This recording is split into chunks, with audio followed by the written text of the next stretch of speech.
អំណានសមាគមវាយនភ័ណ្ឌចូលអានអត្ថបទរួចឆ្លើយនឹងសំណួរខាងក្រោម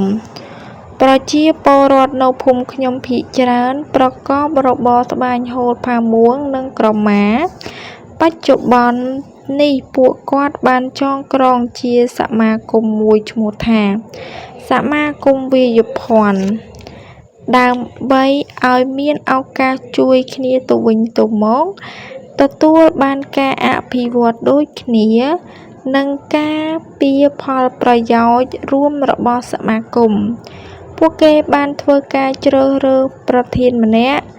និងអនុប្រធានសមាគមម្នាក់ដោយធ្វើការបោះឆ្នោតសមាគមតែងអនុវត្តតាមសំណូមពររបស់សមាជិកបានខ្នះខ្នែងរកទីផ្សារនៅក្នុងនិងក្រៅប្រទេសដើម្បីងាយស្រួលក្នុងការលក់ផលិតផលគ្រប់ប្រភេទនិងទទួលបានតម្លៃខ្ពស់ម្យ៉ាងទៀតសមាគមបានបណ្ដុះបណ្ដាលសមាជិក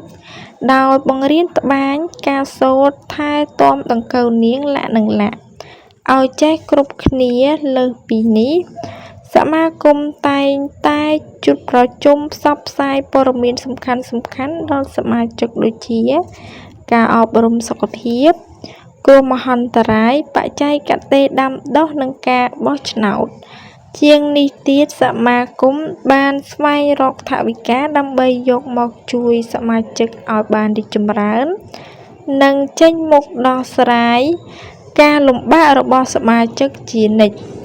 ការចងក្រងជាសមាជិកគឺជាគំនិតដ៏ជឿនលឿនមួយ